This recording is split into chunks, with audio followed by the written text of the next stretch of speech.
Today I'm going to take you on a tour of a ranch style home in Omaha. I feel like this is the perfect average ranch home that you will find in the Omaha Metro. My name is Morgan Putnam and I am a local real estate expert. Let's tour the house.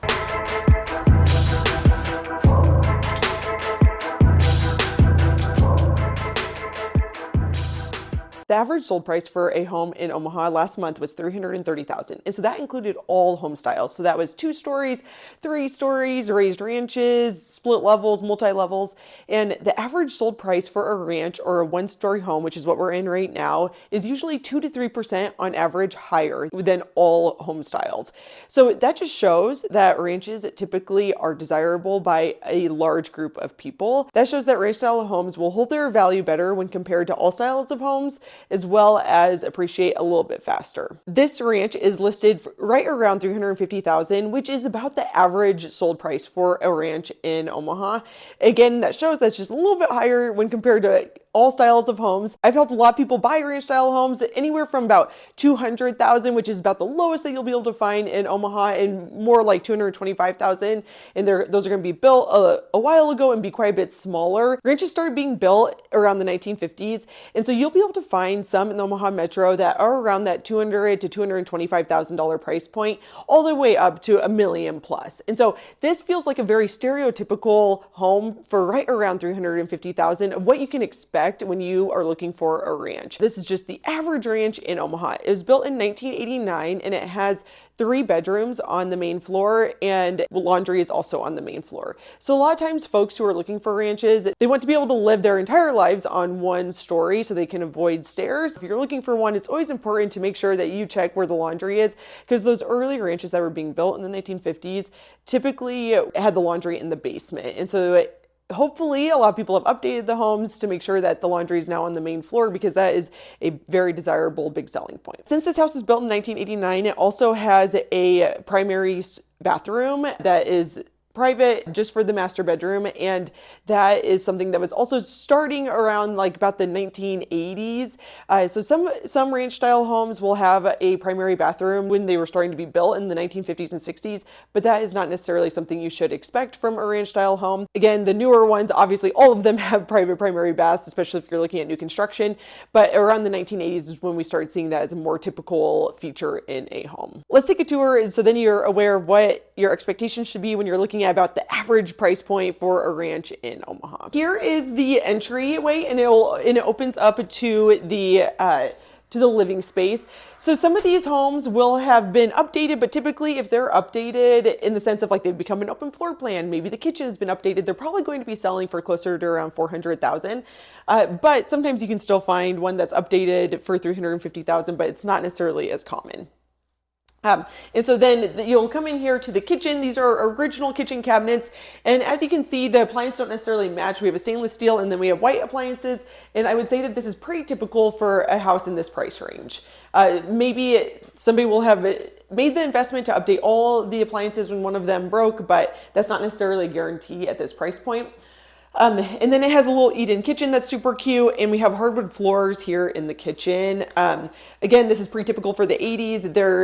There are not hardwood floors throughout, where if you're looking in the 1950s and 60s homes, it's much more common to have hardwoods throughout the entire main floor and into the bedrooms.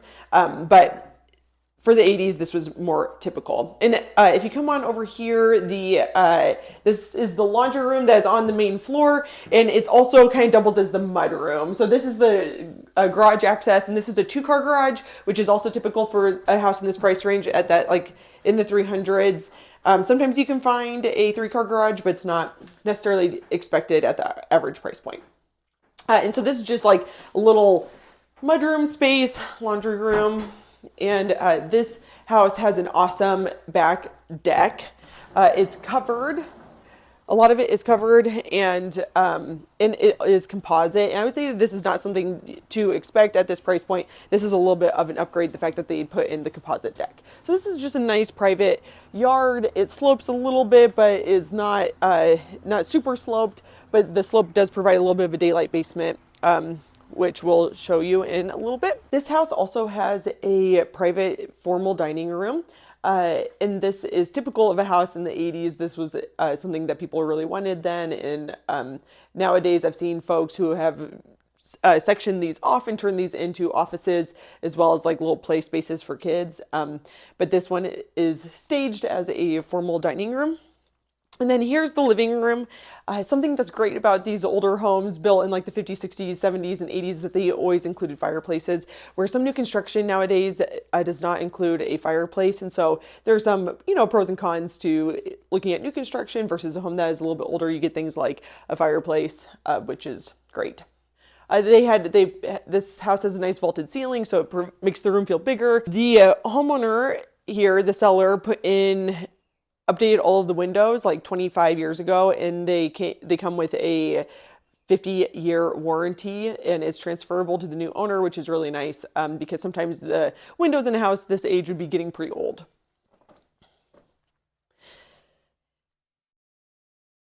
This is the primary bedroom, and I would say that this is a little bit bigger than what you might expect for some houses at this price point. This is a queen-size bed, but it could easily fit a king. There's plenty of room for a bunch of dressers. And so here's that primary bathroom. It has double vanity, a whirlpool tub, which was obviously a thing back then in the 80s, and then a shower that you can just step into, which is something that people usually are really liking for a ranch-style home.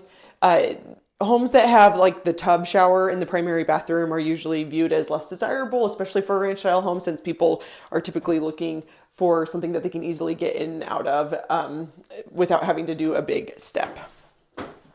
And this house also has a walk-in closet in the primary, which is something that they started doing in the 80s. And then this house also has two other bedrooms right across from the primary. They're a pretty typical size for a house at this price point, a little bit on the smaller side, but could easily fit a queen and a small dresser. And this one's slightly bigger, could definitely fit the queen, nightstands, and dresser, and the closets are not walk-ins. And then there is this hall bath. So this would be the bath that guests would use when they're here, so they wouldn't be going into the primary bedroom, and it includes a shower tub combo that you would have to step over to get in. At this price point, we don't usually see a lot of powder baths.